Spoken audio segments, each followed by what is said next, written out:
Champagne soaked through my gown before I even got the chance to say I do. The bottle hit the ground with a crash. Everyone froze. My sister stood dead center, face flushed, a smug grin playing on her lips. She pointed at me like I was the villain in whatever story she was telling herself. This is what you get for pretending you're above everyone. Then came the cake. 3 layers of white velvet smashed under her bare palms. Gasping. Silence. Fragments of porcelain scattered. And right on cue, my mother stepped in like we were in the middle of a group therapy session. She's just expressing herself. She pulled her in for a hug. I stood there, soaked in champagne, drenched in silence. I said nothing. Not then. But that night, while they were laughing in the kitchen, I did what none of them would have imagined. I pulled the tuition payment for her out-of-state university. Canceled the wire transfer. Reported her account for suspicious activity. Froze the apartment lease I'd co-signed. The place she visited last month? Gone. No. By sunrise, she had no dorm. No apartment. No backup plan. And by 7:30 a.m., the real blow landed. That was the part I'd been saving. Growing up, it was always about her. Emily cried louder. Emily needed more. Emily was fragile. I was the quiet one, focused, exact. They called that cold. Our parents treated her chaos like it was some kind of personality trait. When I won scholarships, they said she needed a confidence boost. When I got engaged, they warned me not to leave her behind emotionally. But I never thought I was better. Just more determined. And that was my crime. 6 months before the wedding, the signs started showing. Subtle digs. Snide jokes masked with laughter. Wow, never thought you'd be the first one to get married. Your fiancé's hot.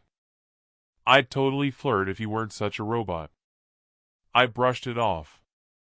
That's family, right? Then at the dress fitting, she showed up in white. I asked why. She rolled her eyes. No one's going to confuse me for the bride. Don't be so dramatic. The next day, she posted a photo of us. Cropped to show only her. Captioned, "Some of us were born for the spotlight." My fiancé noticed. My friends noticed. Even the wedding planner pulled me aside and asked if I wanted her out of the bridal party.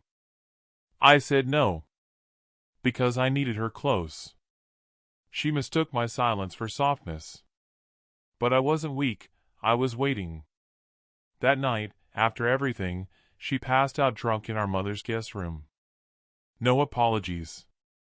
My mother blamed it on stress, said I should rise above. So I did. First, I rang the college's finance department. The deposit hadn't gone through yet. Perfect. I withdrew it. No money, no enrollment.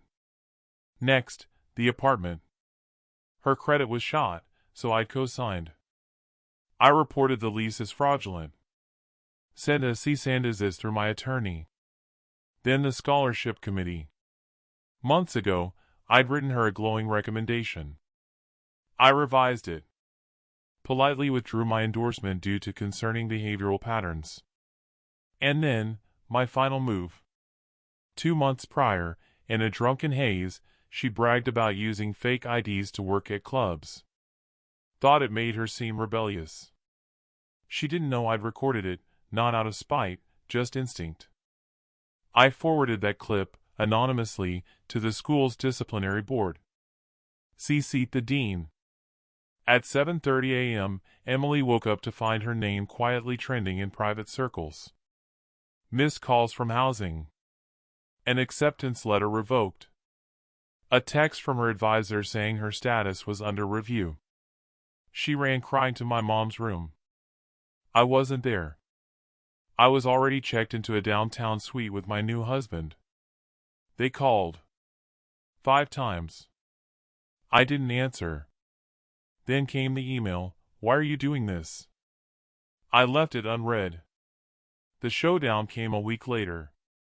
She barged into my condo, eyes puffy, voice raw. You ruin everything. I calmly sipped my coffee.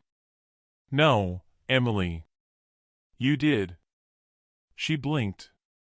No clever comeback. No yelling. Just silence. That was new. Later that day, my mother called. Said I was cruel. Said Emily was lashing out.